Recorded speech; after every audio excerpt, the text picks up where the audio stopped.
નમસ્કાર દર્શક મિત્રો, હું છું સુરજ લુહાર અને આપ જોઈ રહ્યા છો મા ન્યૂઝ લાઈવ.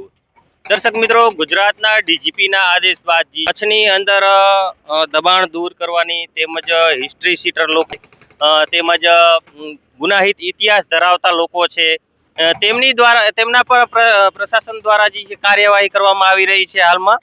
અને એવી જ રીતે અહીં કને આડેસરની અંદર પણ કામગીરી ચાલુ કરવામાં આવી છે. આડેસરની અંદર આજ સવારથી જ આડેસરના કુખ્યાત હિસ્ટ્રી સીટર હારૂન અયુબ હિંગોરજાનું જે દબાણ કરવામાં આવ્યું હતું સહારા હોટલ તેમજ એક પોલીસ પ્રશાસન દ્વારા અને પ્રશાસનના ચુસ્ત બંદોબસ્ત સાથે જમીન ધ્વસ્ત કરવામાં આવ્યું છે. એ અહીં તમે હાલ જોઈ શકો છો, હાલના લાઈવ દ્રશ્યો છે. તેમજ પોલીસ પ્રશાસનના પણ ચુસ્ત બંદોબસ્ત સાથે અને પ્રશાસનને સાથે રાખીને આ કામગીરી કરવામાં આવી રહી છે. આ હારૂન અયુબ હિંગોરજાનો જે છે ઇતિહાસ ખૂબ જ લાંબો હોય તેવું અમને જાણવા મળી રહ્યું છે, જેના કારણે એમનું એક હોટલનું દબાણ તેમજ ઘરનું એટલે કે બંને દબાણ જે છે જમીન ધ્વસ્ત કરવામાં આવ્યા છે અને દબાણ પૂરેપૂરું દૂર કરવામાં આવી રહ્યું છે. આજ સવારથી જ આ દબાણ દૂર કરવાની કામગીરી ચાલી રહી છે.